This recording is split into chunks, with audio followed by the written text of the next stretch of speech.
अस्सलाम वालेकुम। आज हम करेंगे 7th class English text book board के थर्ड लेसन की रीडिंग कॉम्प्रिहेंशन की एक्सरसाइज हम स्टार्ट करेंगे। तो हम चलते हैं थर्ड लेसन की। इससे पहले हम रीडिंग कर चुके थे उर्दू मीनिंग में। आज हम रीडिंग हम कॉम्प्रिहेंशंस की कुछ एक्सरसाइजेस करेंगे शुरुआती। तो आए उन पे चलते हैं और उन पे वर्क करते हैं। लेसन थर्ड जो कि फ्लूड के बारे में था, सैलाब के बारे में, 50 नंबर पेज पे आ जाएं। तो इसमें स्टार्टिंग में कुछ MCQs हैं वो हमने करने हैं। उसमें कह क्या रहा है, look at these statements now read the story click the tick answers. अब रीड तो हमने की हुई है तो उसके मुताबिक मैंने टिक भी कर दिए थे, आप भी टिक कर लीजिएगा इन्हें देख के। तो पहला है the story is about rain storm flood sea storm, बारिश का तूफ़ान, सैलाब या समंदरी तूफ़ान। तो ये सैलाब के बारे में, तो आप फ्लूड कर देंगे click. Zubair was saved by his friend his parents soldiers. तो आप क्या करेंगे, सोल्जर्स आए थे उसे लेने। In the relief camp there were 100 of people, millions नहीं थे, मिलियंस मीन्स लाखों में। वेरी फ्यू पीपल्स, कम भी नहीं थे, हंड्रेड्स में थे, यानी 100 में पीपल थे। कुछ 100 थे, 100 होंगे, 600 होंगे, 700 होंगे। इन हिज ड्रीम, अब ड्रीम होता है अच्छा ख्वाब, नाइटमेयर होता है बुरा ख्वाब। ही सा that his mother was happy, पहले ख्वाब में उसे नाइटमेयर आया था जिसमें वो अपनी माँ को बार बार डूबते हुए देख रहा था फ्लड में, जो कि वाकई डूब गई थी, उसका नाइटमेयर उसे आ रहा था। लेकिन ड्रीम क्या होता है, अच्छा ख्वाब होता है। तो आप इधर हैप्पी को टिक करेंगे। ठीक है बेटा, अब अगली एक्सरसाइज पे आ जाते हैं। तो अगली एक्सरसाइज है vocabulary. Vocabulary means word meaning. Word meaning में आ जाते हैं, वही जो आप करते आ रहे हैं बाकी में पिछले लेसन्स में भी, सेम मीनिंग्स के साथ मैच करना होगा आपने आंसर। तो सबसे पहला तो आपको पास दिया हुआ है अनहार्म्ड। अनहार्म का 1 का डी में दे रहा है तो डी में आ जाए। अनहार्म्ड का है not hurt in any way, यानी जो बच गया हो किसी चोट लगने से, उसे बच गया हो। यानी कोई फार सपोज कोई एक्सीडेंट होता है, कोई एक बंदा बच जाता है तो उसे कहते हैं अनहार्म्ड। फिर गशिंग, गशिंग का आपका आई में पड़ा हुआ है, आई में आ जाए। Moving with a great force, तेज़ी से जाना। अब पानी का बहाव तेज़ी से था, वो गशिंग था, वो बड़ी ही ताकत के साथ मूव कर रहा था। क्लंग, क्लंग का 3rd का एफ में पड़ा हुआ है, एफ में आ जाते हैं होल्ड ऑन, यानी किसी चीज़ को पकड़ के रखना। ठीक है। चौथा आपका बम्पिंग है, बम्पिंग का एच में पड़ा हुआ है, एच में आ जाए हिटिंग, यानी मुसलसल किसी चीज़ को हिट करना। ठीक है। नम, नम किसी चीज़ का सुन हो जाना, तो 5 का ए में है विदाउट फीलिंग, यानी किसी चीज़ का सुन हो जाना, किसी भी हमारे उजवे का क्या हो जाना, सुन हो जाना। फिर आए छठे पे एग्जॉस्टेड, एग्जॉस्टेड छठे का एल में है, एल में आ जाए वेरी वेरी टायर्ड, बहुत ज़्यादा थका हुआ।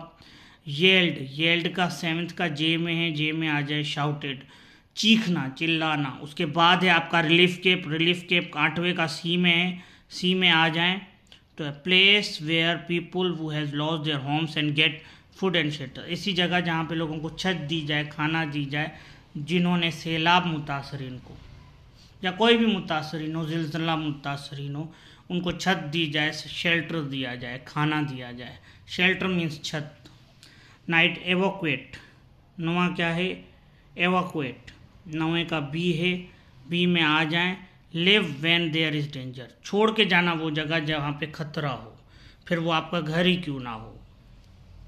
नाइटमेयर, बुरा ख्वाब, वैसे उर्दू में तो इसे बुरा ख्वाब कहते हैं। 10वें का ई है, ई में आ जाते हैं a bad and flittering dream, एक बुरा ख्वाब। फिर आ जाए गिल्टर्ड, गिल्टर्ड का जी है, जी मीन्स शोन, कोई चीज़ चमकना, शाइन करना। शोन 2nd फॉर्म है किसका, शाइन का, किसी चीज़ का चमकना। एनर्जेटिक, एनर्जेटिक का एक्टिव है के दिया हुआ है, तवाना। तो ये आपकी हो गई वर्ड मीनिंग की एक्सरसाइज। अब हम आते हैं अगली एक्सरसाइज पे।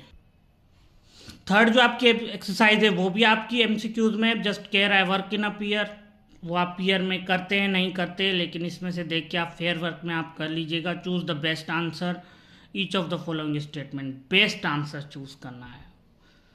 The story is about boy who is lost, think about other, like to waste his time, वो लॉस्ट जो गुम हो गया है, लाजमी वो सैलाब मुतासरीन है और वो गुम हो गया है, अपने घर से कहीं दूर पानी के साथ बह आया था।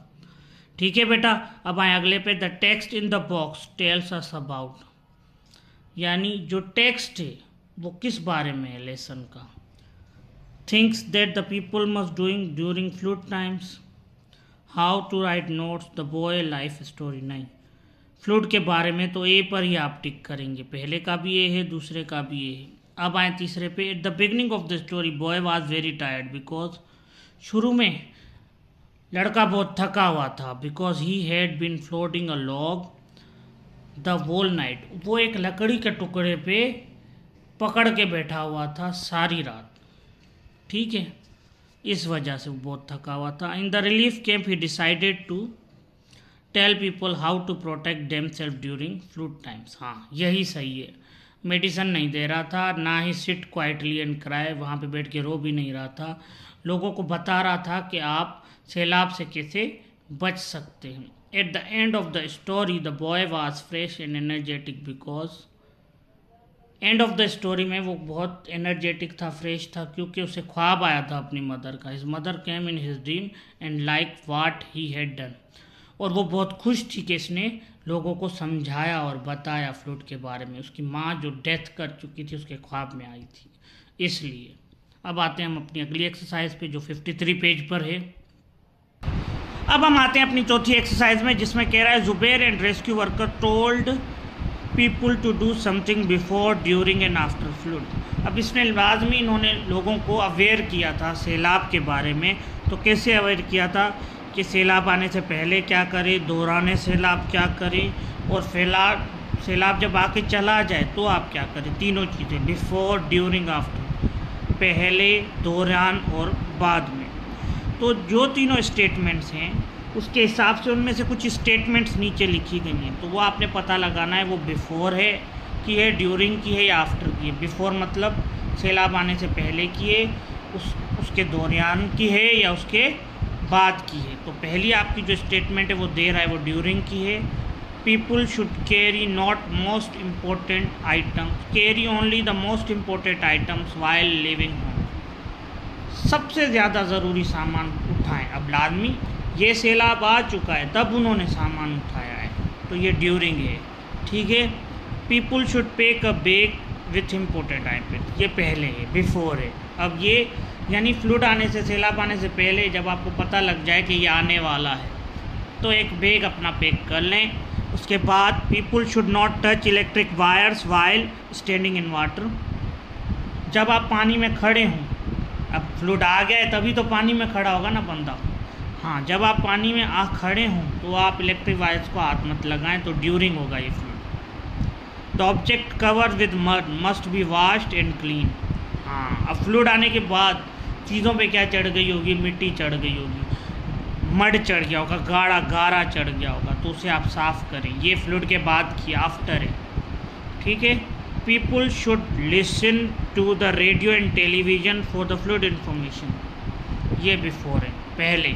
टीवी लाजमी देखें कि आपके शहर में कहीं सैलाब तो नहीं आने वाला या वो करीब तो नहीं है, तो टीवी या रेडियो ज़रूर सुने। People should stay away from fallen power line, ये भी ड्यूरिंग है। ठीक है बेटा, यानी सैलाब के दौरान है। सैलाब के दौरान जो लाइट की तारें वगैरह गिर जाएंगी उनसे दूर रहें, ये वो कह रहा है। People should return to home only when they are told it safe, लोग तभी घर आए जब उनको कहा जाए कि अब क्या है, खैरियत है, तो ये आफ्टर है। लाजमी वो घर के लिए वापस आएंगे कैंपों में से, तो यानी सैलाब आके चला गया है तभी वापस आए जब खैरियत हो। If the government tells people to leave their houses they must do so immediately. अब ये गवर्नमेंट शुरू में कहती है, एक गुग्गू बजाती है कि भाई शहर को खाली करो, जल्दी खाली करो। जैसे कैन शाह में अचानक कहा गया था सिंध में कि अब जल्दी खाली करो, तो लोग अपने सामान लेके भागना शुरू हो गए थे। People should not walk through flowing water, अब ये दौरानिया है, बहते हुए पानी में आपको नहीं चलना चाहिए, और उसके अगेंस्ट तो बिल्कुल नहीं चलना चाहिए, बहते हुए पानी के साथ चलना चाहिए। जिस तरफ पानी बह रहा है उस तरफ आपको चलना चाहिए। ठीक है बेटा, ये बिफोर आफ्टर फ्लूइड वाला भी आपकी हो गई, चौथी एक्सरसाइज भी आपकी हो गई। अब हम आते हैं आपकी पांचवी एक्सरसाइज पे। पांचवी एक्सरसाइज में क्या कह रहा है, make the following statement with their reasons and right the complete answer in your notebook. अब इधर सवाल है, बिकॉज कह रहा है, because Zubair did not drawn. अब ये एक स्टेटमेंट है, जुबैर क्यों नहीं बहेगी के गया, बिकॉज वो लाजमी एक लोंग से क्या हुआ था, अटैच पड़ा था लकड़ी के टुकड़े पे। अब पहले का रीज़न वो आपको खुद ही दे रहा है, सी में, तो सी में आ जाए he had clung to the log. वो एक लकड़ी के साथ क्या हुआ था, खुद को पकड़ के बैठा था। ठीक है, अब पहले का सी में, दूसरे में tear came out Zubair eyes, because आंसू आ गए थे जुबैर की आंखों में से। क्यों, ये इसका ई में है, because his mother had drawn in a fluid water. उसकी माँ बह के चली गई थी सैलाब के पानी में। थर्ड वन है, Zubair wanted to do something because, third का बी में है, he did not like seeing people suffer so much. वो देख नहीं पा रहा था कि लोग इतना तकलीफ़ में हैं और मज़ीद तकलीफ़ में आए। फिर आए चौथे में, Zubair was upset at the relief camp, because Zubair बहुत दुखी था रिलीफ कैंप में। किस लिए, चौथे का ए में है, he did not want other children to become orphan. वो नहीं चाहता था कि उसकी तरह दूसरे बच्चे भी क्या हों, यतीम हो जाएं। फिर आ जाएं पाँचवें पे, Zubair wake up fresh and energetic at the end of the story, because Zubair बहुत उठता है, फ्रेश उठता है, तवाना उठता है जब ये स्टोरी ख़त्म हो जाती है। उसकी क्या रीज़न है, इसका डी में है, डी में आ जाए, he saw his mother happy in his dream. वो अपनी माँ को बहुत खुश देखता है अपने सपने में, जब वो लोगों को रिलीफ कैंप में फ्लूड के या सैलाब के बारे में बताता है। तो ये आपका लेक्चर हो गया रीडिंग कॉम्प्रीहेंशंस की। कितनी एक्सरसाइजेज हो गई, 5। मज़ीद एक्सरसाइजिंग हम रीडिंग कॉम्प्रीहेंशन की 6ठी और 7वीं नेक्स्ट लेक्चर में करेंगे इंशाल्लाह। मेरे साथ बने रहें और मेरे चैनल को सब्सक्राइब करें, लाइक करें, मज़ीद वीडियोस भी आती रहेंगी।